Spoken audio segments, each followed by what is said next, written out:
F কে ইতালিয়ানে আফ হিসেবে উচ্চারণ করা হয়। উদাহরণটা হচ্ছে এফ এ এম ই, ই যেটা আছে ইটা এ উচ্চারণ হয়ে থাকে, সেজন্য ফামে হবে। ফামে মানে হলো ক্ষুধা, ক্ষুধা, হাঙ্গার, হাঙ্গার, হাঙ্গার বা হাংরি, ক্ষুধার্ত, হাঙ্গার। তো ফামে, ফামে মানে হলো ক্ষুধা, ফামে মানে ক্ষুধা।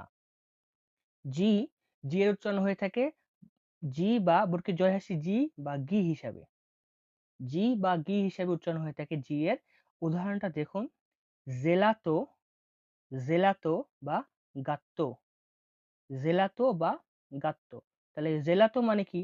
জেলাতো মানে আইসক্রিম, আইসক্রিমকে ইতালিয়ানে বলা হয় জেলাতো, জেলাতো মানে আইসক্রিম।